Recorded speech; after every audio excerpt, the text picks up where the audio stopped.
천사들이 나와서 수종드니라. 아멘. 오늘 말씀 주신 우리 오영수 목사님은요, 저하고 부교육자 생활을 우리가 한 4, 5년 했나요? 2년 했나요? 예, 2년 동안 같이 사역했었던 우리 어떻게 보면 제 친구 같은 목사님이십니다. 우리 나오실 때 환영합니다. 박수로 같이 한번 맞아주실 바랍니다. 예.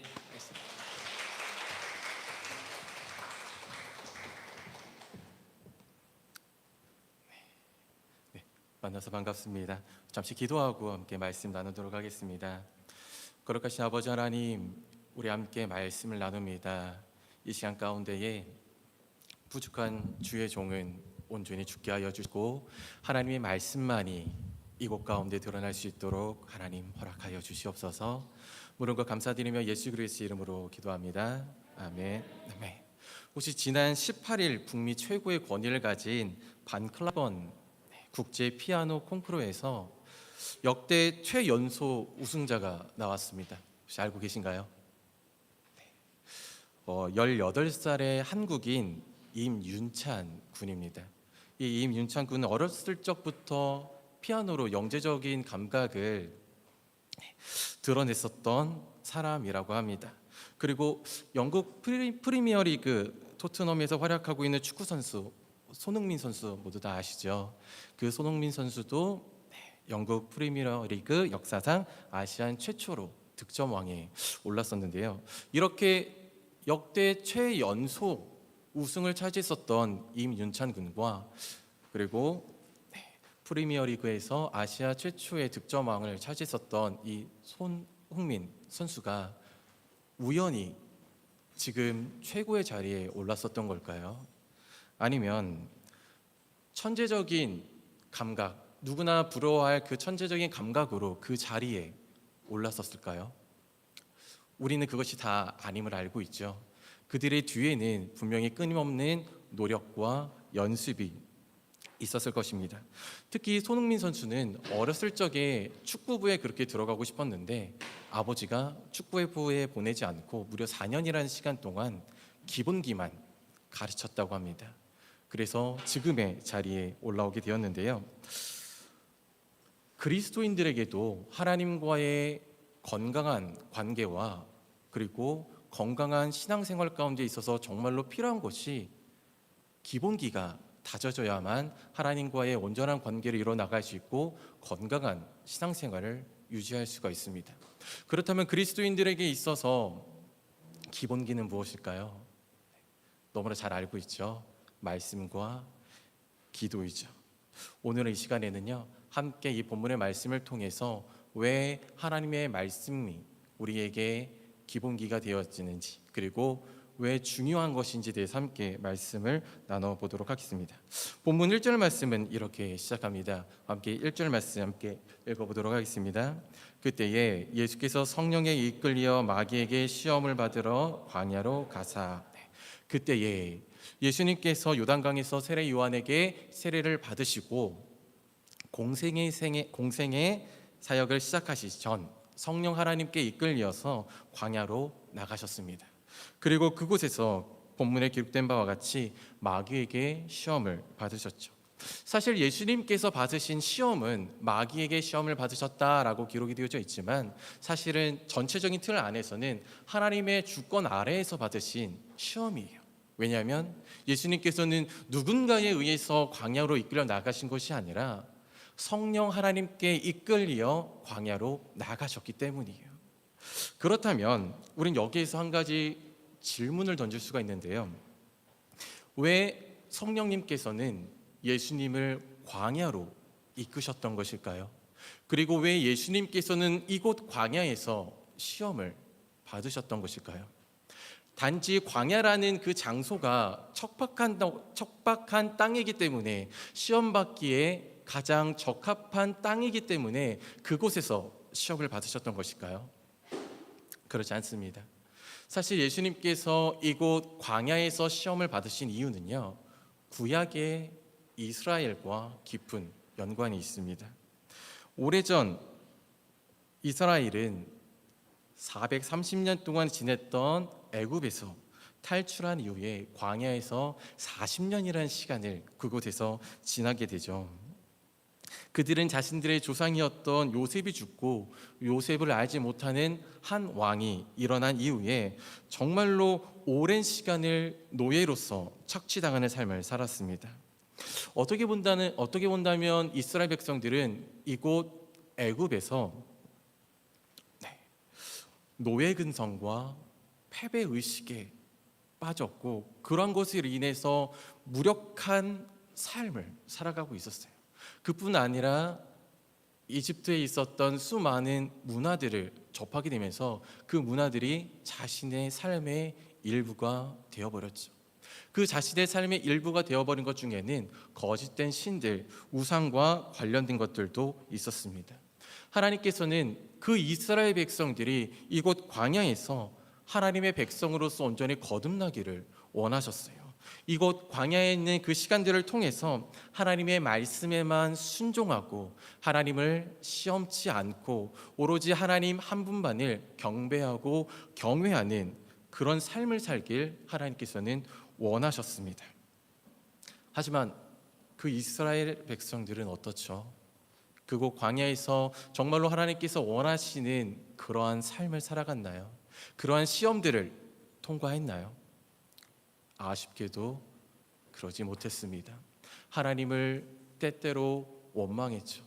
물이 없어서 원망하고 먹을 것이 없어서 원망하고 주변에 있는 상황으로 인해서 원망하는 그런 삶을 살았습니다. 심지어는 하나님이 아니라 금송아지를 여호와다라고 이야기하고 그 금송아지를 경배하기도 했습니다. 그리고 그 하나님의 말씀에 의존하고 의지하기보다도 자신의 그 본성을 따라 본능을 따라 그들은 삶을 살았습니다. 하지만 이제는 그 시간이 흘러서 때가 참에 하나님의 아들이신 예수께서 우리 가운데에 오셔서요, 새로운 이스라엘로서 이곳 광야에서 시험을 받게 되신 것입니다. 예수님께서 광야에서 받으신 시험은 모두 세 가지로 기록이 되어져 있죠. 마태복음과 누가복음에서는 이 시험에 대한 순서의 차이가 조금 나와요. 첫 번째 시험은 동일한데 두 번째 시험과 세 번째 순서에 대한 시험은 다르지만 그 시험이 모두 동일하게 기록이 되어져 있거든요. 첫 번째 시험은 내가 만일 하나님의 아들이어든 이 돌들을 명하여 떡덩이가 되게 하라. 두 번째 시험은 내가 만일 하나님의 아들이어든 뛰어내리라. 마지막 세 번째 시험은 만일 내가 나에게 경배하면 이 모든 것을 내게 주겠다. 이 세 가지의 시험을 예수님께서 받으시게 됩니다. 그런데 이 세 가지의 시험을 받으시는 예수님, 마귀와 예수님과의 그 대화를 보게 되면요, 한 가지의 공통점을 찾을 수가 있어요. 혹시 말씀을 쭉 읽으시면서 그 공통점 한번 찾아보셨나요? 찾으셨나요? 네.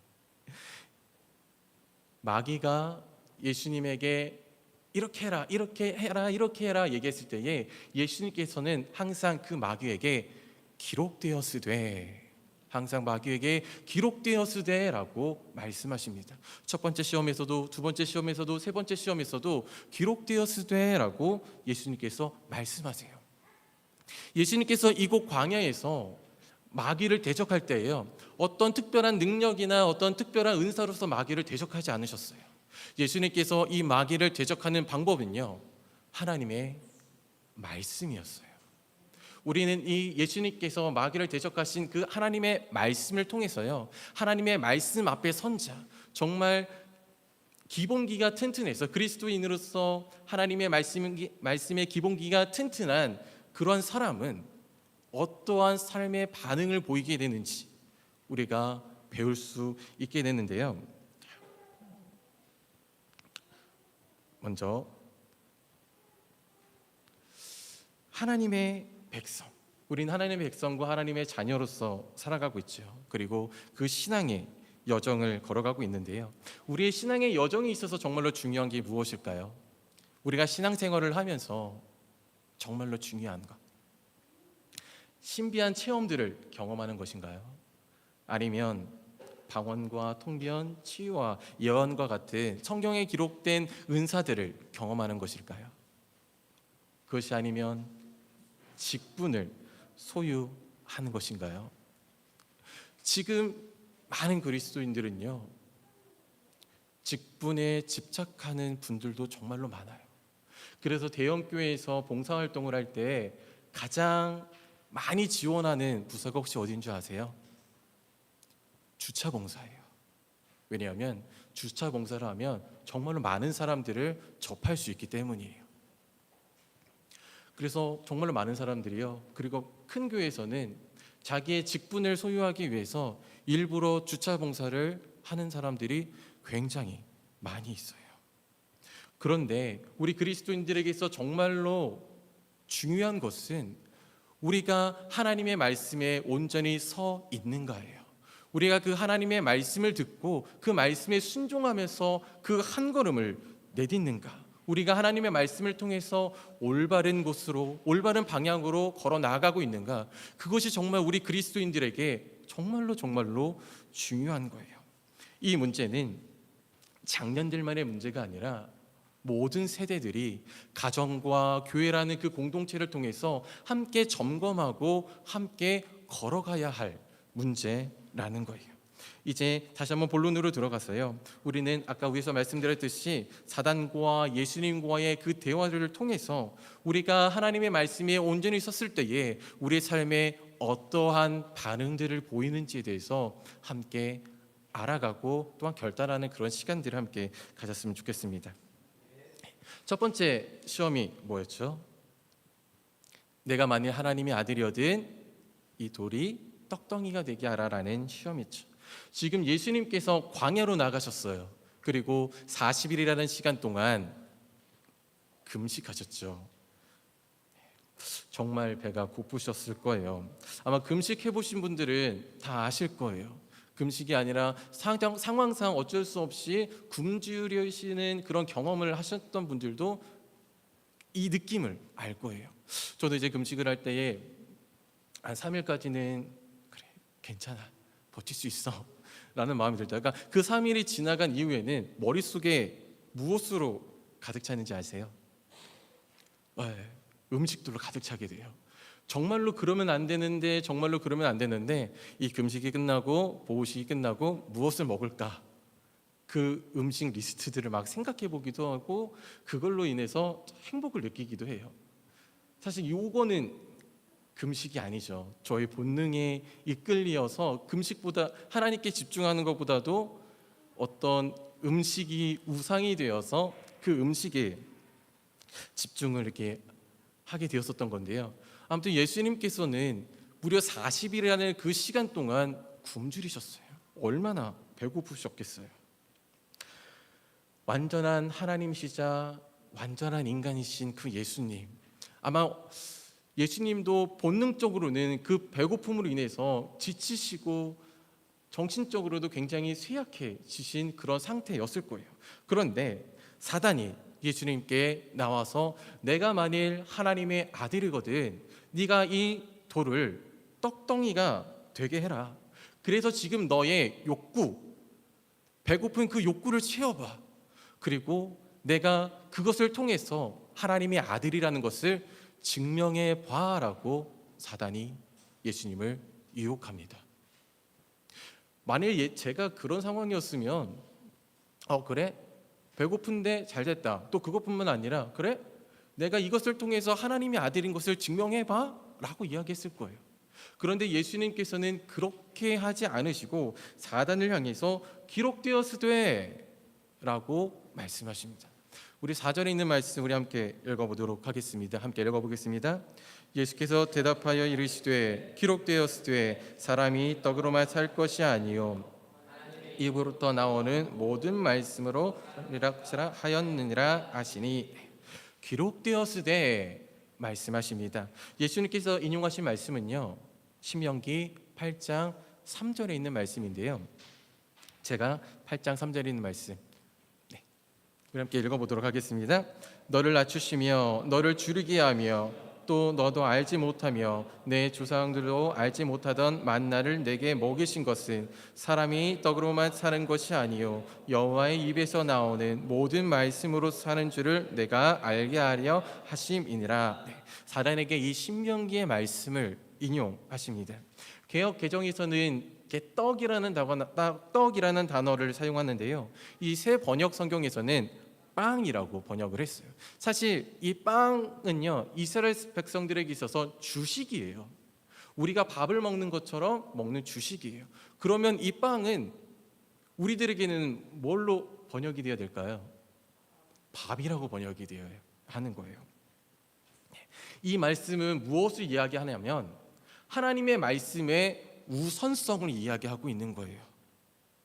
우리의 삶, 학교에서든지 가정에서든지 직장에서든지 현재 내가 서 있는 곳에서 나의 만족을 채우기 위해서 행동하는 것보다, 나의 미래의 기쁨을 위해서 행동하는 것보다, 그리고 심지어는 본질적인 나의 어떤 욕구, 성욕이라든지 식욕이라든지 그런 욕구보다도 하나님의 말씀을 최우선에 두고 그 말씀대로 살아가야 함을 하나님께서 광야에 있던 이스라엘 백성들에게 그것을 가르쳐 주시기 위해서 이 말씀을 하셨던 거예요.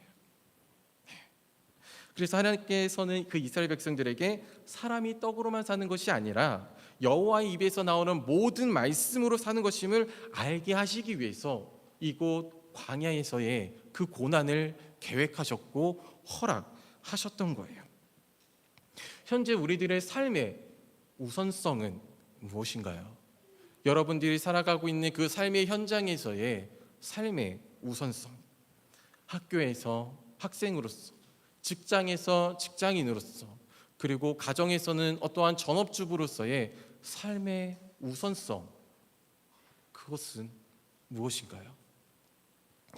저는 지금 이제 안사람 따라서 잠깐 이제 대구 내려와서 대구에서 생활하고 있습니다.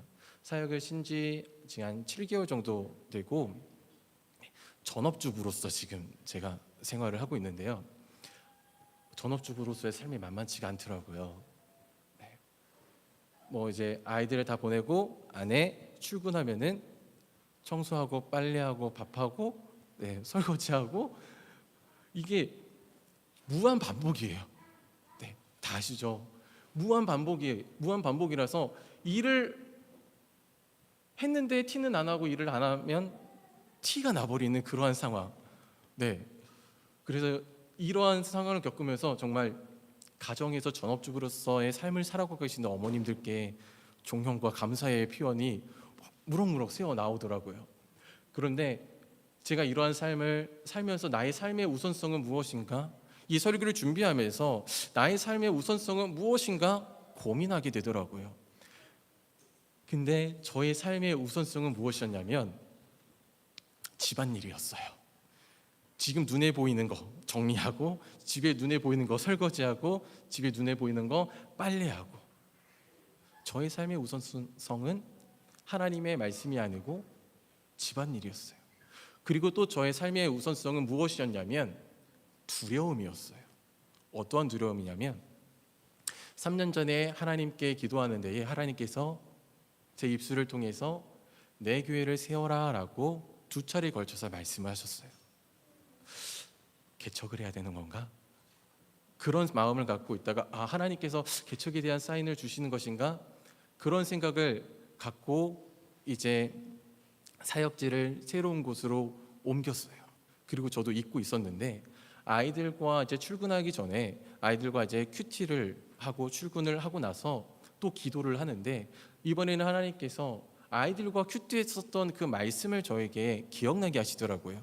광야에서 이스라엘 백성들이 불만과 불평하는 모습들을 떠오르게 하셨어요. 그러면서 그 말씀을 통해서 저에게 하신 말씀이 너 나 신뢰하지 못하니? 이스라엘 백성들이 그 광야에서 불만과 불평을 가지고 있었던 이유는요, 그 하나님께서 약속하신 그 땅으로 가는 것을 그들은 신뢰하지 못했기 때문이에요.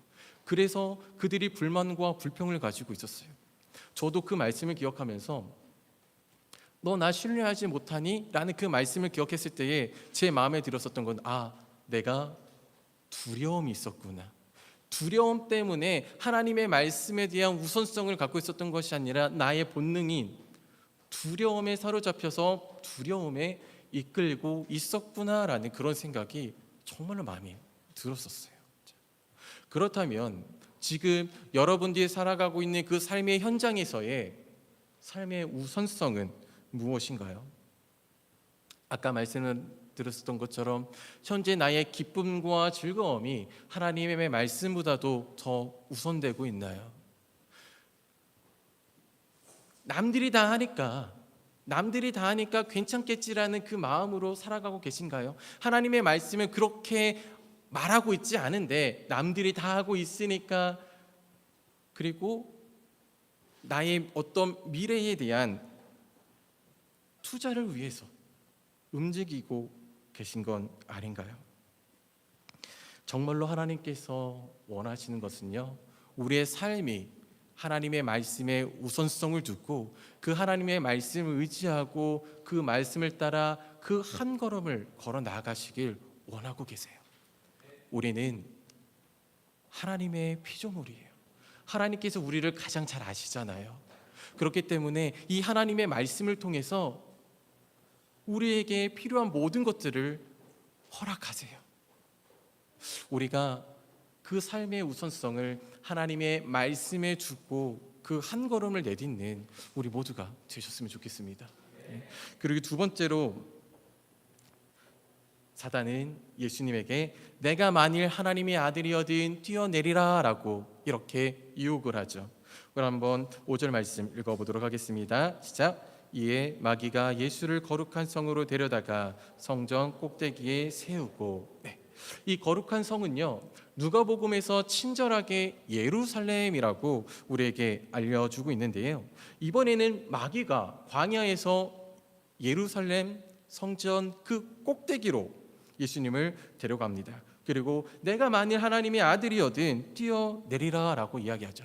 그런데 여기서 특이한 것은요, 예수님께서 사단에게 기록되었으되 라고 말씀하셨던 것처럼 이번에는 사단이 예수님을 향해서 기록되었으되, 시편 91편 11절과 12절에 있는 말씀을 인용하면서 이야기합니다.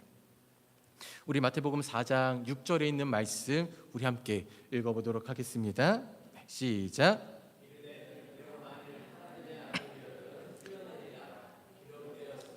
그가 너를 위하여 그의 선지자를 명령하시리니 그들이 손으로 너를 받들어 발이 돌에 부딪히지 않게 하리로라 하였느니라. 사실 학자들에 따라서 조금 의견이 다른 부분이 있는데요, 이 현재 상황이 일부에 있는 학자들은 실제 마귀가 예수님을 성전 꼭대기로 데려간 것이 아니라 환상의 일부라고 이야기하고 있는 사람들도 있습니다. 마치 에스겔이 자기의 몸은 바벨론에 있지만 예루살렘을 직접 방문한 것과 같은 그런 상황처럼 예수님도 환상 가운데의 성전 꼭대기에 올라가 있는 상황이라고 이야기하고 있는 학자들도 있고요, 또 일부 학자들은 실제로 마귀가 광야에서 예수님을 성전 꼭대기로 데려갔다라고 이야기하고 있는 학자들도 있어요. 아무튼 이러한 상황에서 예수님이 지금 마귀에게 두 번째 시험을 당하고 있는데, 마귀에게 또 어떻게 말씀하셨을까요? 7절에 있는 말씀에 기록이 되어져 있는데요, 함께 7절 말씀 읽어보도록 하겠습니다. 시작. 예수께서 이르시되 또 기록되었으되 주 너의 하나님을 시험하지 말라 하였느니라 하시니. 아멘. 이건 역시 신명기 6장 16절에 있는 말씀을 인용하시면서 마귀에게 대적하십니다. 그런데 이런 상상을 한번 해볼 수 있지 않을까요? 만일 예수님께서 사단이 이야기한 것처럼 이 성전 꼭대기에서 뛰어내리셨다면 어떠하셨을까? 이곳 예루살렘에는 정말 많은 사람들이 있는 곳이었죠. 많은 사람들이 찾아오는 곳이었어요.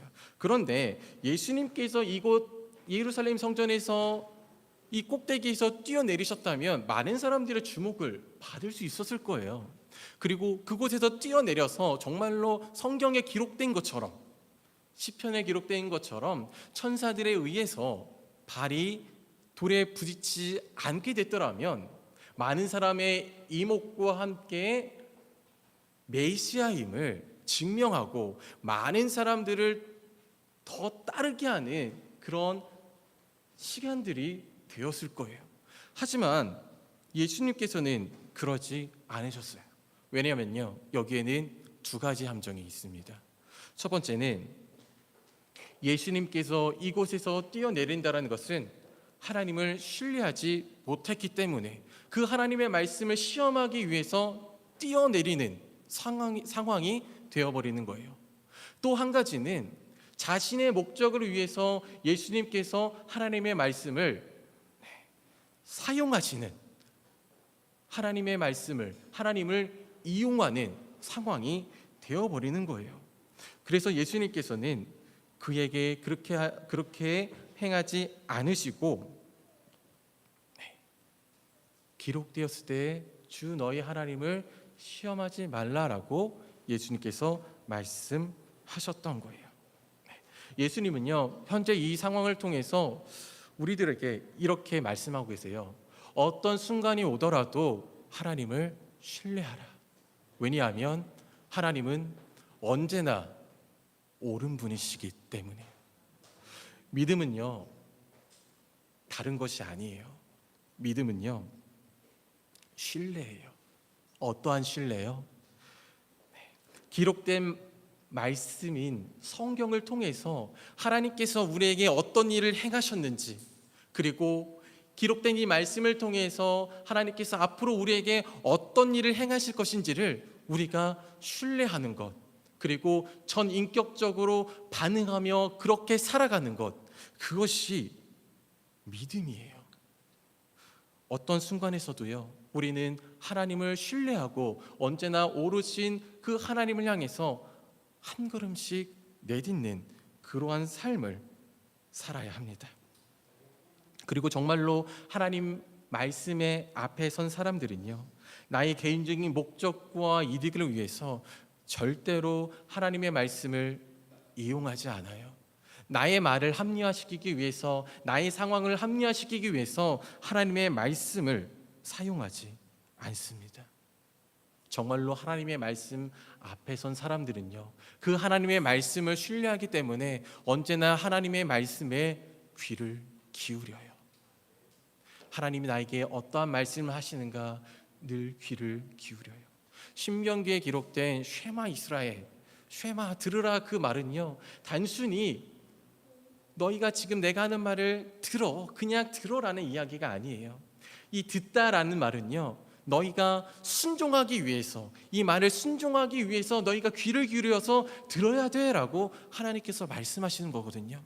우리가 잠잠히 하나님의 말씀을 묵상하고 잠잠히 하나님의 말씀을 듣는다라는 것은 우리가 이 하나님의 말씀을 신뢰하기 때문에 순종할 목적으로서, 순종하기 위해서 귀를 기울이고 잠잠히 듣는다라는 것을 말하는 거예요. 어떠세요? 우리는 모든 삶 가운데에서 하나님의 말씀에 잠잠히 귀를 기울이고 계신가요? 그 하나님의 말씀을 신뢰하기 때문에, 언제나 오르신 그 하나님의 말씀을 신뢰하기 때문에 잠잠히 귀를 기울이고 그 말씀에 순종하며 믿음의 한 걸음을 걸어가고 계신가요? 우리 모두가 그 하나님 말씀을 언제나 신뢰할 수 있는 우리 모두가 되었으면 좋겠습니다. 우리 마지막 시험입니다. 한번 8절과 9절에 있는 말씀 함께 읽어보도록 하겠습니다. 함께 읽겠습니다. 마귀가 또 그를 데리고 지극히 높은 산으로 가서 천하 만국과 그 영광을 보여 이르되, 만일 내게 엎드려 경배하면 이 모든 것을 내게 주리라. 마지막 시험. 내가 만일 엎드려 경배하면 이 모든 것을 내게 주리라. 예수님께 그 모든 영광을 주겠다라고 이 유혹하는 자가 예수님을 유혹합니다. 하지만 예수님은 그 상황 가운데에서 또다시 말씀하시죠. 10절에 있는 말씀입니다. 우리 함께 읽겠습니다. 이에 예수께서 말씀하시되, 사탄아 물러가라. 기록되었으되 주 너희 하나님께 경배하고 다만 그를 섬기라 하였느니라. 예수님은요, 자신을 유혹하는 그 마귀에게 경배의 대상이 누군지에 대해서 분명하게 말씀하고 계십니다. 경배의 대상이 누구죠? 하나님이시죠. 예수님께서는 오직 하나님만이 우리의 삶에 경배의 대상이라고 분명하게 말씀하십니다. 여러분들의 경배의 대상은 누구인가요? 예수님께서 말씀하셨던 것처럼 정말로 하나님만이 경배의 대상인가요? 지금 뉴스를 보면 2030 영끌 세대 이런 말이 나오잖아요. 자기의 영혼까지 끌어모아서 온갖 대출들을 끌어모아서 주식과 코인과 아파트에 투자합니다. 왜 자신들의 그 영혼까지 끌어모아서 투자할까요? 자신의 행복한 미래를 위해서겠죠.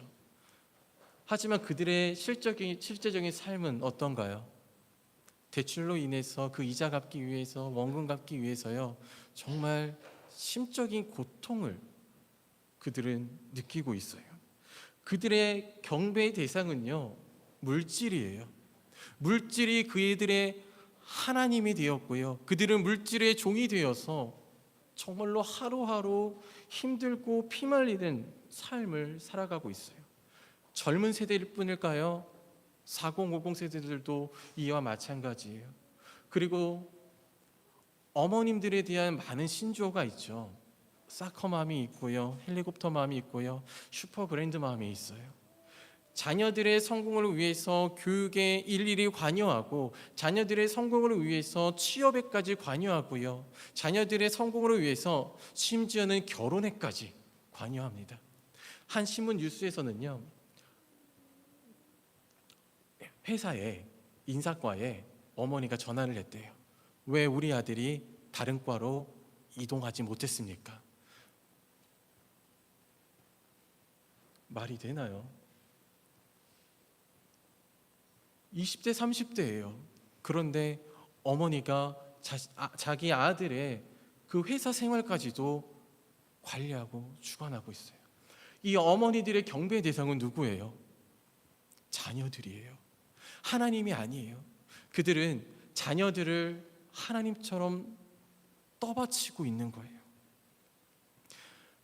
부모의 역할은 이 자녀들의 성공을 위해서 이렇게 불철주에 움직이는 것이 아니에요. 부모들의 역할은요, 청지기의 역할이에요. 이 자녀들이 하나님의 자녀로서 온전하게 성장하고, 이 자녀들이 하나님과의 온전한 삶을 통해서, 말씀을 통해서 정말로 말씀으로 인한 풍성한 삶을 살아가기 위해서 온전히 교육하고 바르게 교육하는 것이 부모의 역할이에요. 그런데 정말로 수많은 부모들은요, 자녀가 우상이 되어버리고 말았어요. 우리들의 진정한 경배의 대상은 누구십니까? 우리의 삶에 있어서의 진정한 경배의 대상은 하나님입니까? 아니면 나의 본능적인 욕구입니까? 무엇이 우리들의 삶의 경배의 대상입니까? 오직 하나님만이 우리들의 모든 삶의 경배의 대상이기를 축원합니다. 네. 그렇다면 우리는 어떻게 하나님의 말씀 앞에 설 수 있을까요? 기본으로 돌아가는 것이죠. 신앙생활 안에서 어떠한 은사를 따라 이리저리 움직이는 것이 아니라, 신앙생활 안에서 어떤 말씀 집회나 이런 데에 막 여기저기 막 다니는 것이 아니라, 정말로 우리가 기본으로 돌아가는 것, 내 자신이 하나님의 말씀 앞에 서는 것이죠. 하나님과 깊은 묵상의 시간을 통하는 것, 그리고 우리들이 섬기는 교회 안에서 말씀을 통해 양육을 받는 것, 그것이 하나님의 말씀 앞에 온전히 서는 유일한 방법이에요. 그런데요, 저는 여러분들에게, 여러분 말씀 읽으세요, 제발 말씀 좀 읽으세요라고 말을 못해요.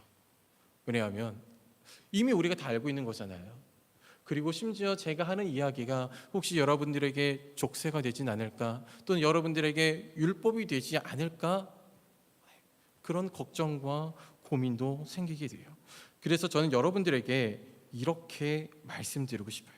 여러분, 하나님의 자녀로서의 특권을 누리세요. 그 특권이 무엇이에요? 하나님의 말씀이에요. 이 하나님의 말씀은요, 하나님의 자녀인 우리들 가운데에 주시는 하나님의 편지예요. 이 하나님의 말씀은요, 정말로 하나님의 자녀진 우리들에게 주신 정말로 귀한, 세상 사람들은 누릴 수 없는 그 특권, 그것이 하나님의 말씀이에요. 우리는 이 하나님의 말씀, 그 특권을 누리면서 정말로 세상에서 누릴 수 없는 그 풍성한 삶을 살아갈 수가 있게 되는 거예요. 우리 모두가 하나님께서 우리에게 허락해 주신 이 특권, 하나님의 말씀을 누리실 수 있는 우리 모두가 되었으면 좋겠어요. 정말 이 특권을 누림으로 인해서 하나님 말씀이 그 앞에 서고, 이 특권을 누리면서 예수님께서 사단에게 보여주셨던 그 세 가지의 모든 반응들, 하나님의 말씀에 대한 우선성으로서 나의 삶을 살아가고, 하나님을 온전히 시험하지 않고 하나님을 온전히 신뢰하며 어떠한 상황에서든지 하나님만을 경배하고 경외하는 그런 삶의 반응들을 드러내실 수 있는 우리 모두가 되셨으면 좋겠습니다. 그리고 번외로 사단은 예수님께 내가 만일 하나님의 아들이어든 이걸 해봐, 내가 만일 하나님의 아들이어든 이것을 해봐라고 이야기를 하셨잖아요. 이 이야기는 이후에 예수님께서 십자가에 달리셨을 때에 수많은 사람들이 내가 만일 하나님의 아들이어든 십자가에서 내려와봐, 그러면 우리가 믿을게라고 이야기를 해요. 근데 예수님께서는 이 시험에서도 어떠한 반응도 보이지 않으시고요, 그 십자가에서도 내려오지 않으셨어요.